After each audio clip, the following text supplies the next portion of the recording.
They want to break us so they can own us. Normalization of tariffs will have, I guarantee you, an impact on the Canadian economy. It will have an impact on jobs.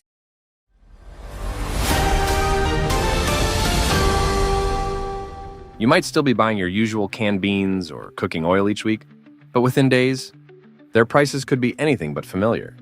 A decision from Washington, set to take effect on August 1st, is quietly setting off a price ripple that could hit every American dinner table.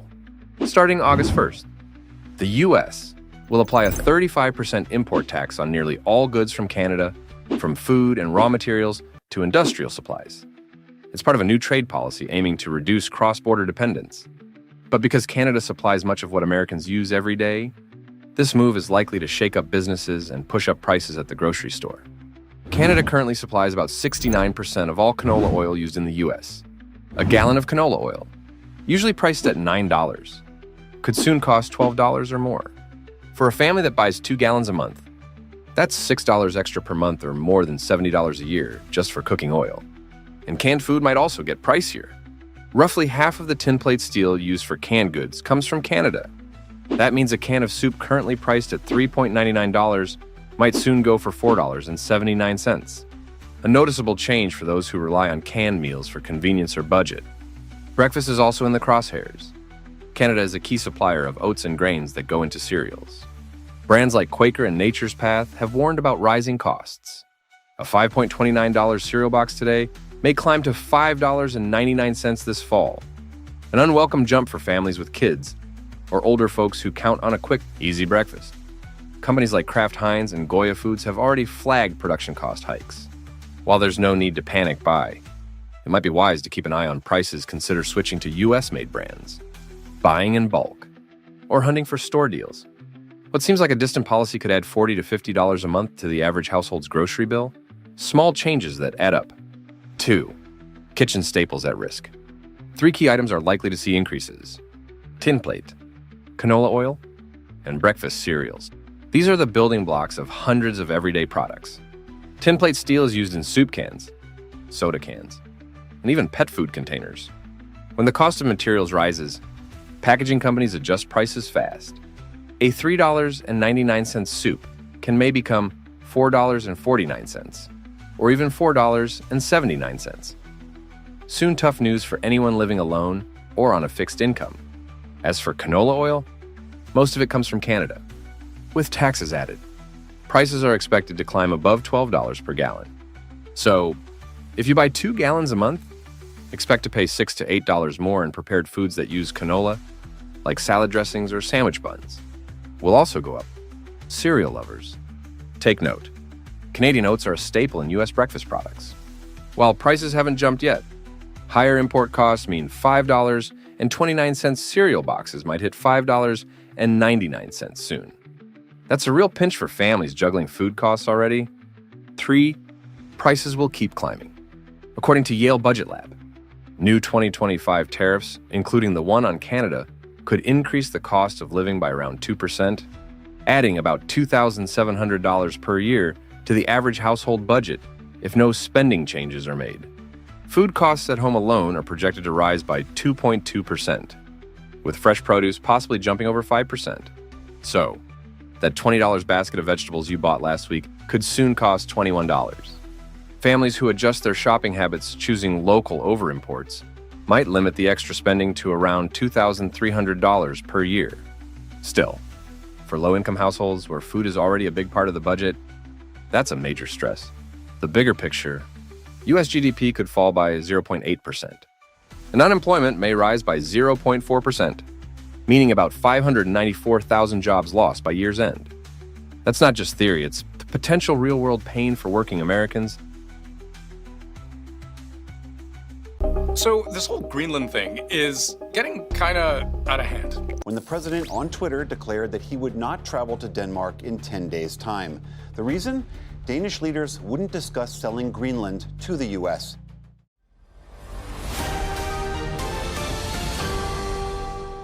It might look like a frozen, faraway land, but Greenland is quietly giving the White House a major headache. President Trump was busy issuing tariff ultimatums. Canada and the European Union stepped into this icy territory not to sightsee, but to mine gold, molybdenum, and rare earth minerals. And believe it or not, those materials are hiding in the phone in your pocket or inside the engines of American airplanes. So what's really going on up in the Arctic, and how can one remote mine in Greenland make Washington break a sweat? Greenland, once offered to be bought by the Trump administration, has now become a hotspot in the global race for minerals. But the U.S. isn't leading this time. In June 2025, Greenland granted a 30-year mining license to Greenland Resources Incorporated, a Canadian company backed by the EU. The Malmbjerg project is expected to supply around 25% of the European Union's molybdenum, needs a metal essential for producing heat-resistant steel. That's not all. Another Canadian company, Amaroq Minerals Limited, which is listed on the Toronto Stock Exchange, raised £45 million in 2025 to expand the Nalunaq Gold Project and develop a new mining hub in Western Greenland. All this means the U.S. is slowly being shut out of supply chains for key resources like rare earth elements, molybdenum, and titanium materials it once led the search for.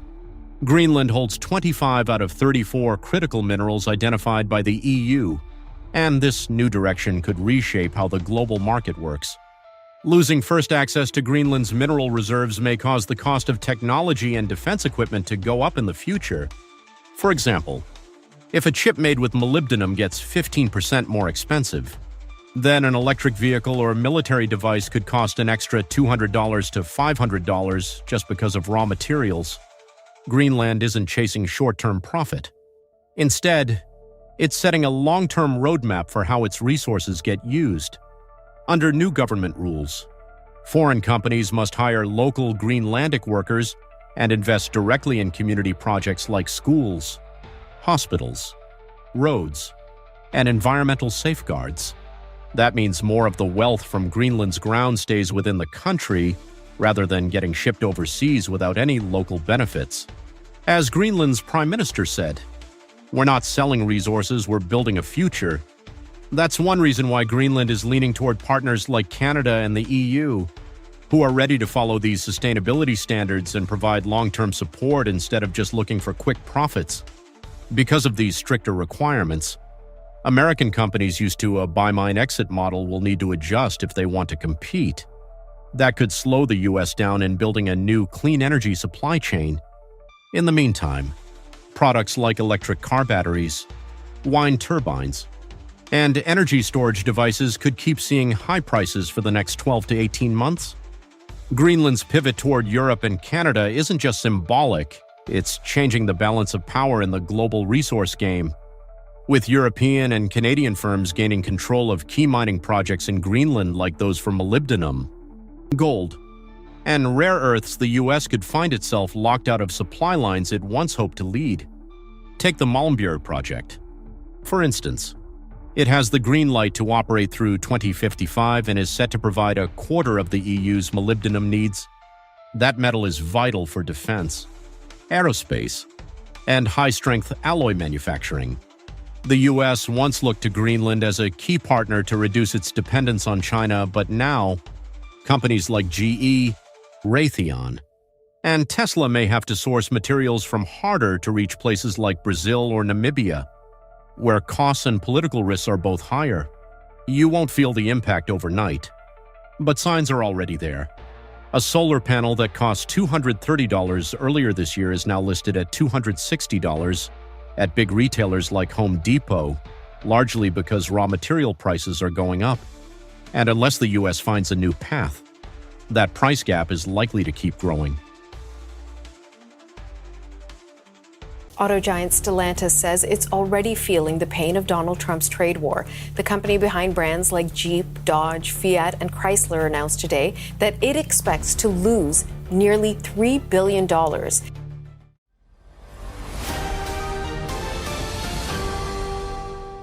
It's a double whammy. Washington holds tight on tariff policy, while Ottawa quietly squeezes supply chains. In the unseen battle between Trump and Carney, American citizens and businesses are taking the full impact. Auto prices are skyrocketing faster than copper, and factory owners in Detroit are racing the clock to avoid production cuts. Is the pressure to negotiate strategy backfiring? And if you're planning to buy a new car or renovate your home, it's time to pay close attention to the forces at play behind the political headlines. In 2025, the U.S. auto industry suffered one of its worst supply shocks since the pandemic. Ford projects a loss of up to $1.5 billion in operating profit this year, while Stellantis, parent of Jeep and Chrysler, reported a $2.7 billion loss in just the first half. The root cause: widespread disruption in parts and raw material supply from Canada. The North American Manufacturing Association reports that roughly 50% of aluminum and steel used in U.S. automobiles comes from Canada.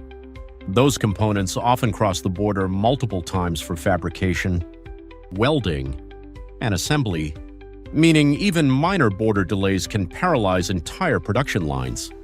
In states like Michigan and Ohio, consumers are noticing longer wait times and surging prices.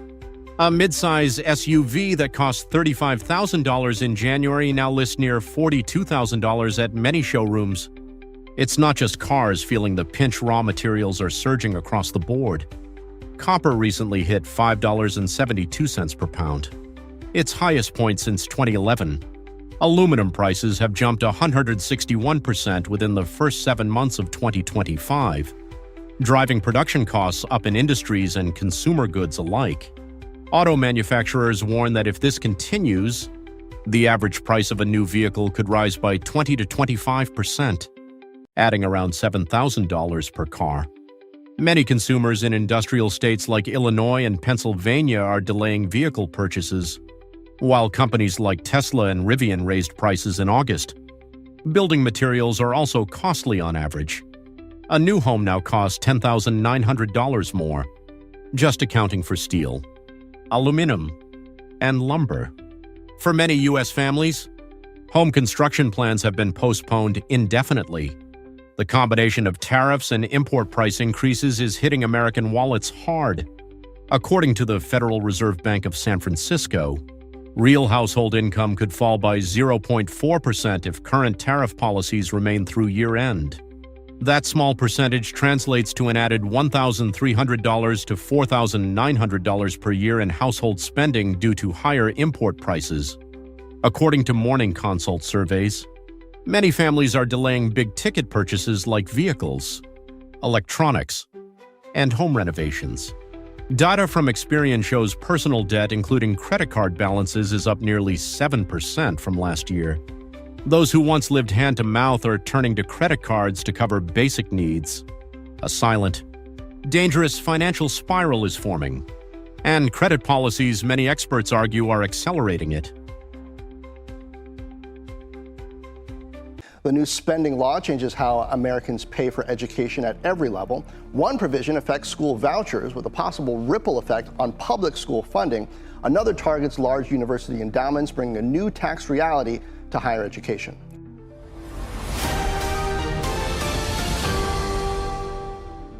You might get a few $100s back for giving to charity, but you could also lose thousands if your child is aiming for a top university. Trump's new tax law is changing how we fund both education and our communities. The real question is, who stands to benefit and who could be left behind? Starting in 2027, the One Big Beautiful Bill introduces a dollar-for-dollar tax credit up to $1,700 a year for donations to K-12 private school scholarship programs. This replaces the old system of regular deductions. With no federal cap on the total credits available, some experts estimate the government could end up covering as much as $100 billion annually. For families with no children in private school, this means public school funding may take a hit, especially in programs supporting students with disabilities. For example, if a student needs an aide at $20 per hour, budget cuts might reduce that support, directly affecting the classroom learning experience. Also in 2020, universities with large endowments will face higher taxes under the new law. Schools holding more than $750,000 per student in endowment funds will pay a 4% tax. Those with over $2 million per student will pay 8%, a sharp increase from the current 1.4%. However, colleges with fewer than 3,000 tuition-paying students, like Amherst or Wellesley, are exempt no matter how large their endowment. For top universities like Harvard, with an endowment over $50 billion, the new law could cost $200 to $280 million a year, enough to fund hundreds of scholarships or entire research programs. Even schools like Rice University expect to pay more than $10 million annually, roughly the value of 100 full scholarships. To adapt, many universities have started freezing hiring, delaying raises, and slowing student enrollment growth. Families sending students to top-tier schools may notice tighter financial aid, fewer scholarships, and less generous tuition offsets. If you're planning for an Ivy League education, you might need to budget several $1,000s more per year than previous classes did. Beginning in 2026, the law also introduces a charitable deduction for non-itemizers up to $1,000 for individuals and $2,000 for couples. For the first time, over 90% of Americans who use the standard tax form will be eligible for this kind of deduction. That means if you normally give $500 to charity but don't itemize your taxes, you can still reduce your taxable income by $500 and possibly get $50 to $100 back at tax time. It's a practical way to reward everyday generosity. But wealthier donors and businesses face tighter limits. High-income individuals can only deduct up to 35% of their adjusted gross income AGI and must subtract 0.5% AGI from their donation total. For businesses, the reduction is 1% of AGI. Experts estimate this could reduce large-scale charitable giving by about $81 billion over the next decade. If you've noticed major donations from big companies or wealthy individuals to museums, arts programs, or research institutions, those contributions may become less frequent. This could leave some of those organizations needing to pause or revise plans if they cannot find replacement funding. More Canadians come to America than tourists from any other country. Last year, Canadians made over 20 million visits to the U.S. and spent more than $20 billion here. But this year, many are not coming to America, as I saw firsthand on a recent trip to Vermont, right near the Canadian border. Canadian visitors didn't say goodbye, they just quietly stopped coming. No more lines of weekend cars at the border. No more cheerful voices at the outlets and cafes. They left behind unused ski passes and a once thriving cross-border friendship that now feels a little strained.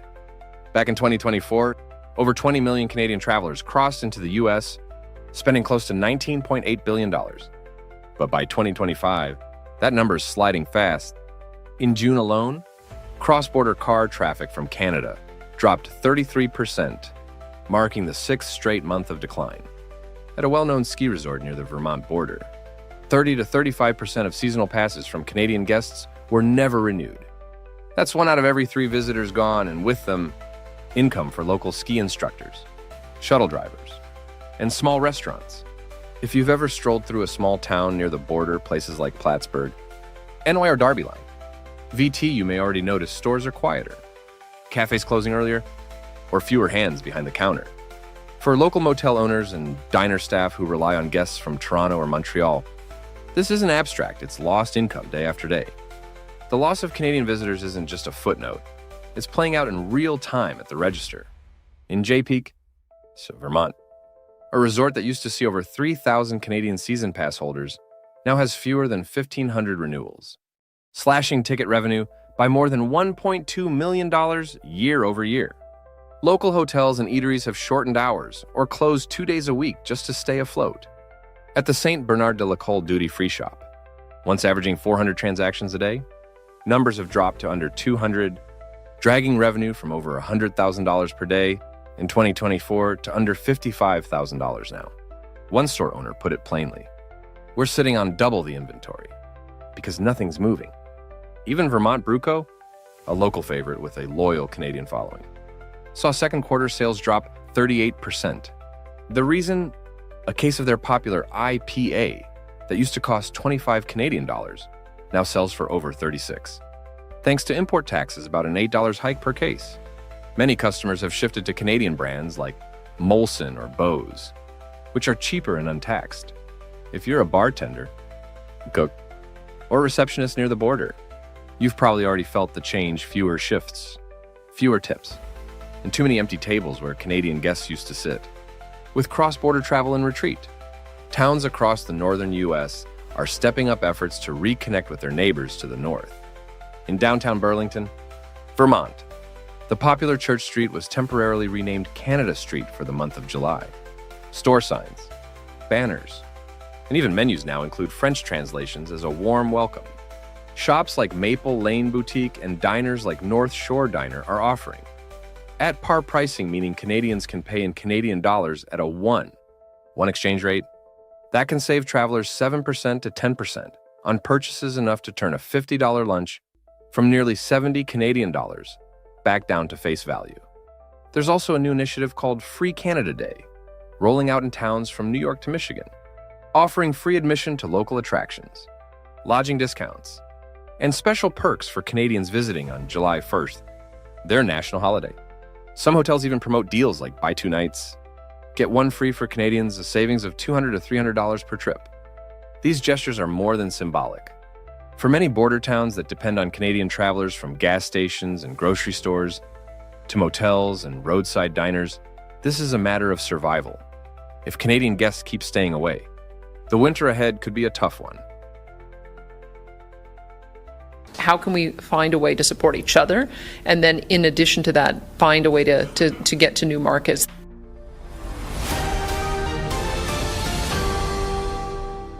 Did you know that the Ford you're driving or the dishwasher you're planning to buy next month might no longer be made in the US?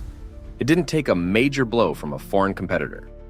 America is weakening its own manufacturing base as more and more major companies quietly move operations north, choosing Canada as their new home. In just the past 18 months, more than $7.2 billion in investment from major players like GM, Ford, Tesla, and Alcoa has quietly flowed into Canada. It's not about cheaper labor, it's about lower total costs. In Canada, industrial electricity runs around 6 to 7 cents per kilowatt hour, about 45% cheaper than in US manufacturing states like Ohio or Michigan. Add to that, the faster approvals getting a factory built in Canada takes months, not years like it often does in the US, especially for industries like clean energy or battery production. One example, Honda is planning a 15 billion Canadian dollars, about 11 billion US dollars, electric vehicle and battery complex in Ontario, backed by major funding from both the Canadian federal and provincial governments. Earlier, Stellantis, which owns Chrysler, secured over 1 billion Canadian dollars for its battery plant in Windsor. So what does that mean for everyday Americans? It's simple. Jobs that might have landed in Michigan or Georgia are now heading to Canada. Each complex like Honda's can mean 3,000 to 4,000 jobs, gone from the US, not just factory jobs, but construction work, parts suppliers, and shipping and logistics roles. If you live in a town that's long relied on industry like Toledo, OH or Flint, MI losing a plant might mean fewer diners staying open, daycares shutting down early, or even local home prices falling because no one's moving in anymore. The US decision to raise steel tariffs to 50% has already triggered a real spike in material costs. Right after President Trump's announcement, hot rolled coil HRC, a core material for many industries, jumped about 6%, or $240 per ton. Aluminum, used in everything from food packaging to cars and electronics, shot past $1,279 per ton, up over 20% since January. For automakers, that's painful. A pickup truck like the Ford F-150 or Chevy Silverado now costs nearly $5,700 more in materials alone without any extra bells or whistles. If you were planning to buy a truck for around $45,000, that price could easily cross $50,000. And it's not because the vehicle got better, it's just the taxes. And it's not just about price tags, it's about jobs. In places like Ohio, Michigan, and Georgia, factories are getting fewer orders because they can't compete with Canada's lower costs. Some Georgia plants have gone from 3 shifts to just 1, and reports show over 3,500 workers have either been furloughed or laid off in just the last 6 months. For the rest of us, it shows up in rising prices on anything that uses metal, from soda cans to fridges to washing machines. That $799 dishwasher you were eyeing, next month, it might cost $850 to $875, simply because of tariffs and more expensive raw materials. While the US wrestles with rising tariffs and shifting investment, Canada is stepping up fast, becoming North America's new high-tech hub. Provinces like Ontario and Quebec are now being called Battery Valley, with massive projects in EV batteries, clean energy, and electronic components taking root. Swedish firm Northvolt is investing $5.2 billion in a mega battery plant in Quebec, expected to create 3,000 to 6,000 skilled jobs. According to Economic Minister Pierre Fitzgibbon, they're tapping into Canada's low-cost hydroelectric grid and government incentives that include extended tax breaks and easier approval processes for key materials like nickel and lithium. Both crucial for battery manufacturing, Canada's strategy is about more than foreign money. They're building a fully domestic supply chain, from mining and refining to assembly and recycling. That gives them protection from fragile global supply lines and an edge when dealing with carbon regulations from the US and Europe. As companies shift north, skilled American workers, especially in tech, engineering, and battery systems face fewer opportunities. And the price of American-made goods may keep rising if we end up importing parts from Canada at higher costs. So if you're wondering why job listings in your town are drying up, or why your next microwave is $40 more than the last one, you might just need to look a few hundred miles north. Now, according to the U.S. Travel Association, even a 10% drop in Canadian tourists could cost the U.S. more than $2 billion in spending and threaten 140,000 jobs. You walk into an airport that once buzzed with crowds and excitement. Now, you find rows of empty seats, silent hallways, and closed check-in counters. Sounds dramatic. This is the new reality at America's busiest airports. As airlines and travelers quietly turn away from the United States, there was a time when America's biggest airports bustled. Tourists rushing, constant boarding calls, but since early 2025, over 10 major airlines, including Singapore Airlines, Lufthansa, Emirates, Air France, Play airlines have quietly cut flights to the U.S. without major announcements. Now, silence lingers at O'Hare, LAX, and JFK. Emptier waiting areas, fewer staff at check-in, and departure boards crowded with canceled routes. In cities like Chicago and New York, the numbers start to feel real. With 85,000 jobs at risk, families are rethinking how to pay the mortgage, keep up with college savings, or cover medical expenses for aging parents. This isn't just about a drop in tourism. It's a wave shaking the foundations of daily life, sometimes leaving the dinner table quieter. And plans for the future more uncertain. With job losses and shrinking incomes, an average family may have to cut $100 from the monthly grocery budget, often buying less fresh meat, milk, or produce. Multiply that by 85,000 workers. And local retailers and food suppliers feel the ripple, making entire cities more cautious. Higher landing fees, complicated visa procedures, and frosty welcomes at border checkpoints have made even the dream of coming to America less certain. These days, even a pricey business class ticket doesn't guarantee easy entry. Every shift cut, every lost dollar, weighs heavier when there are bills to pay and kids asking for new shoes. With fewer hotel guests, staff see their hours cut sometimes by as much as 6 hours per week. That's $240 a month money that once covered groceries, summer camps, or a weekend meal to unwind from the stress. If this continues, hotel and restaurant workers may need to tighten their budgets even further. Shopping for fresh meat, fish, and vegetables might shrink by up to 20%. That's $50 to $100 less per month for every family working in these industries. Not long ago, travelers from Scandinavia, Korea, the UK, and France would visit America touring colleges, attending conferences, or seeking a new kind of summer. Now, they're picking Canada or Japan, which seem more open and welcoming. With everyday essentials, sales expected to drop by $60 million this year. Shop owners face tough choices. Cut staff hours, reduce orders, or explain slimmer margins to employees. Shelves aren't empty, but aisles often are, making it hard to plan or invest. As international visitors vanish, local milk sales could drop 15 to 20% from last year. Store owners may lose $1,000 to $2,000 in monthly revenue, affecting fresh product quality and supply, and possibly raising prices if supply chains struggle. In past years, city lights in places like New York or Miami burned bright, thanks to international visitors renting short-term apartments, packing coffee shops, bringing energy to every corner. Now, as British Airways, Lufthansa, and Jetstar all reduce flights, 1.5 million visits simply vanish. Short-term apartment rents in former gateways to America are dropping by an average of $200 per month. For tenants, It sounds like a win. But for landlords who relied on that income to pay debt or cover medical bills, it's nearly $50 million in lost revenue. Quietly, faith in the American dream slips a little more, not just in the eyes of the world, but even for those who once thought they'd finally found stability,